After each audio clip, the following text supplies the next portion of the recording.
குறைந்த விலை நிறைந்த தரம் தங்கள் தேவைகள் அனைத்தும் ஒரே இடத்தில் ஜெயச்சந்திரன் டெக்ஸ்டைல்ஸ். படம் ரிலீஸும் போது கொழக்கட்டை எடுத்துட்டு வந்து நைவேத்தியம் பண்ணிட்டு போவோம். அதே மாதிரி ஒவ்வொரு 100வது நாளுக்கும் இங்க வந்து கொழக்கட்டை பண்ணுவோம். ஷூட்டிங் போகும்போது அந்த கோவில் புராண படங்கள் வந்து கொஞ்சம் எனக்கு தெரிஞ்சு ரொம்ப சிரமப்படுவார் சார். ஏன்னா எங்க படத்திலேயே அவருக்கு எப்பவுமே ஒரு ஃபேமிலி ஒரு ஜாயிண்டா இருக்கணும் சார். அவருக்கு எப்பவுமே கூட வந்து டைனிங் டேபிளில் வந்து ஃபுல்லாக இருக்கணும். ஒரு 10 பேர் 20 பேர் சாப்பிட்டா தான் அவருக்கு திருப்தியாக இருக்கும்.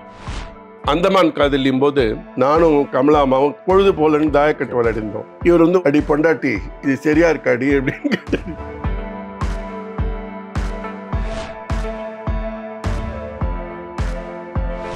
வாவ் தமிழ் நேயர்களுக்கு அன்பு வணக்கங்கள். இப்போ பார்க்கறது வந்து சிவாஜி ஐயாவோட வீடு. இந்த பிள்ளையார் கோயில் வந்து ரொம்ப பிரசித்தி பெற்றது. முக்தா ஃபிலிம்ஸோட வெற்றிக்கு காரணம் இந்த பிள்ளையாரோட அனுகிரகம், இந்த கோவில் தான். 1960லேருந்து இந்த கோவிலுக்கு நாங்கள் ரெகுலராக வருவோம். படம் ரிலீஸும் போது கொழக்கட்டை எடுத்துகிட்டு வந்து நைவேத்தியம் பண்ணிட்டு போவோம். அதே மாதிரி ஒவ்வொரு 100வது நாளுக்கும் இங்கே வந்து கொழக்கட்டை பண்ணுவோம். நாங்கள் வேண்டிப்போம், நாங்கள் இந்த படம் 100 நாள் போனோம், ப்ராஃபிட்டை வரணும் அப்படிங்கிறது வேண்டிப்போம். முக்தா ஃபிலிம்ஸோட கடவுள் பக்தி இந்த கோவில்லேருந்து தான் ஆரம்பிக்கும்.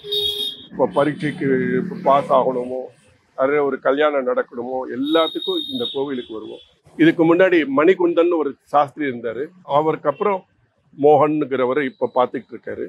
நாங்கள் மட்டும் இல்லை, சிவகுமார் ஃபேமிலி, மனோரமா ஃபேமிலி, தெலுங்காரங்க, இங்கே கல்லடான்னு ஒருத்தர் இருந்தார். அப்புறம் இங்கே சோப்ரான்னு டான்ஸ் மாஸ்டர் சோப்ரான்னு ஒருத்தர் இருந்தார். சினிமாவில் அத்தனை பேரும் அங்கே அந்த பக்கம் சங்கர் கணேஷ், அதாவது கணேஷ் இருந்தார்.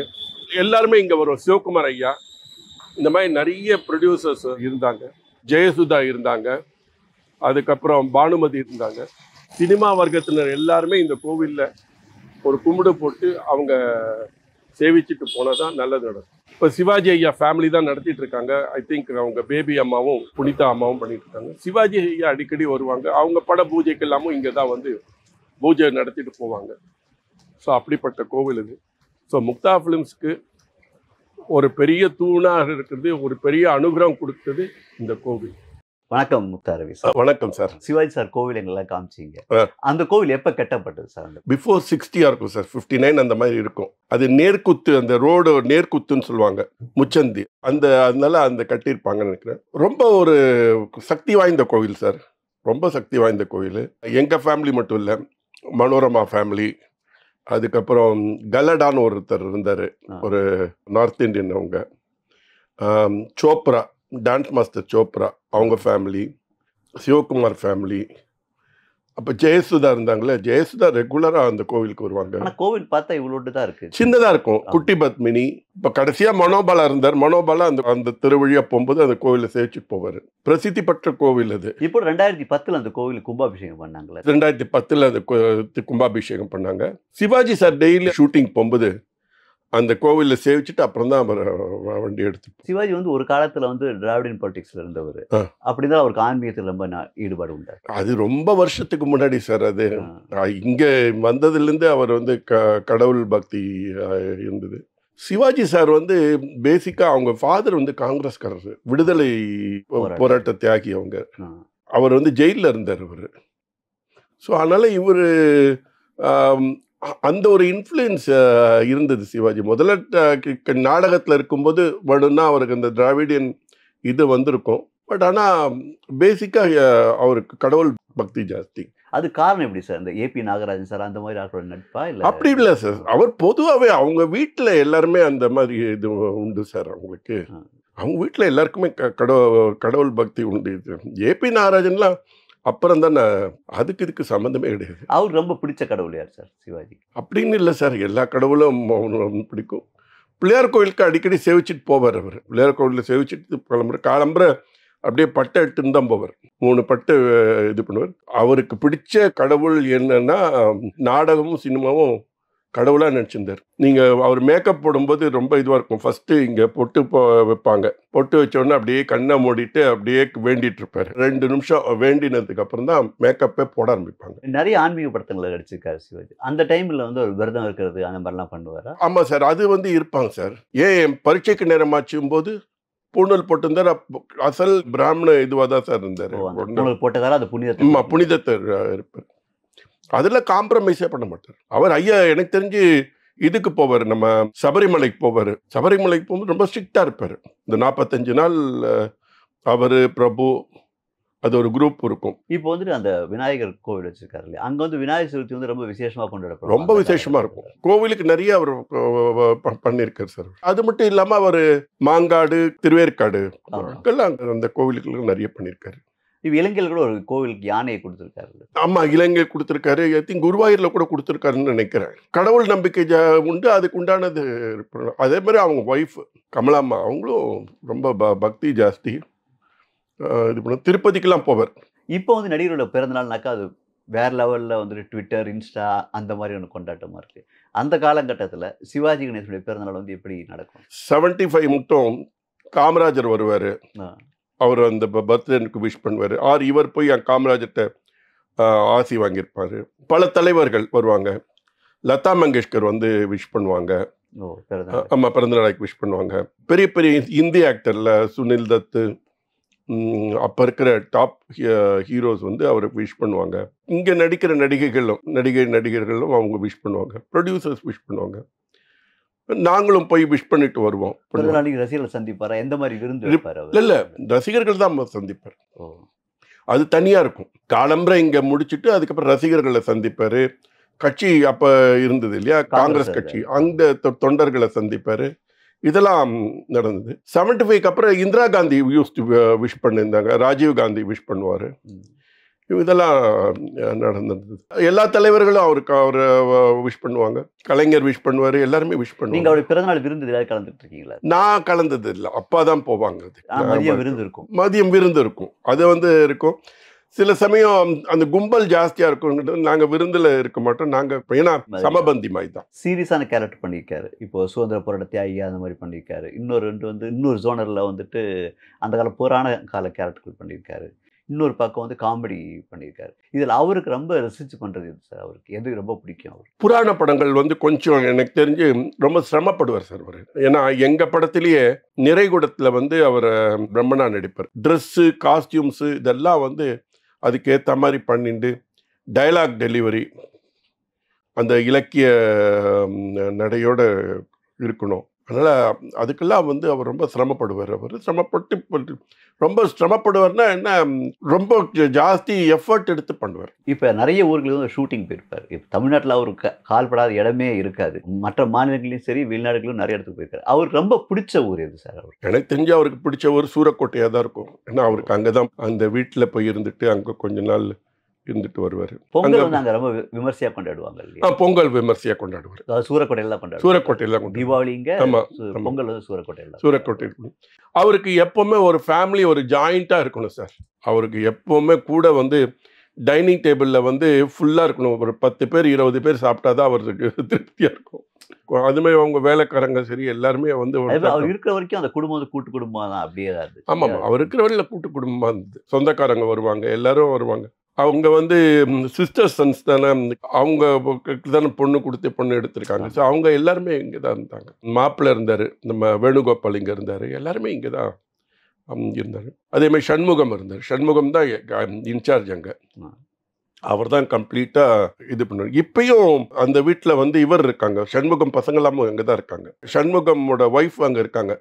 நான் கடைசியாக அவங்கள அந்த வீட்டில் பார்த்தா ரொம்ப சந்தோஷமாக இருந்தது எனக்கு.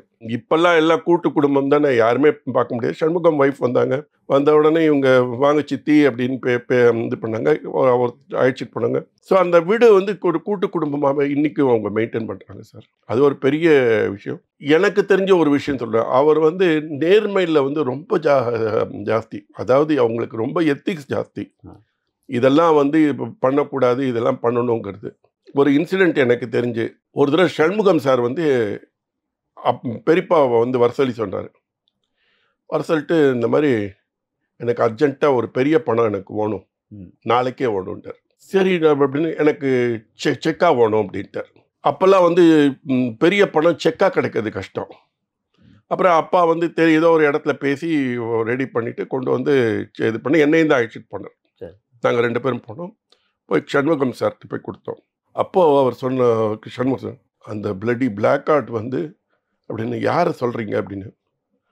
ஒரு ப்ரொடியூசர் அவன் என்ன பண்ணிட்டான் அப்படின்னா பேங்க் ஆஃப் மஜூராவில் கை வச்சிட்டான். பெரிய பணம் எடுத்துட்டு சிவாஜி வச்சு படம் எடுத்துட்டார். படம் முடிஞ்சு இப்போ எடுத்து அதுலேயே இவருக்கு பணம்லாம் இப்போ கொடுக்கல சரியா. இவர் ஏதோ டிஸ்ட்ரிபியூஷன் பண்ணிட்டு ஏதோ பணத்தை இது பண்ணியிருக்காரு. இதில் வந்து அவரை வச்சு எடுத்துட்டு லாஸ் பண்ணதோடு இல்லாமல் ஏற்கனவே பேங்க்கில் எடுத்துட்டாங்கிறது வந்து பேப்பரில் வர ஆரம்பிச்சிடுது.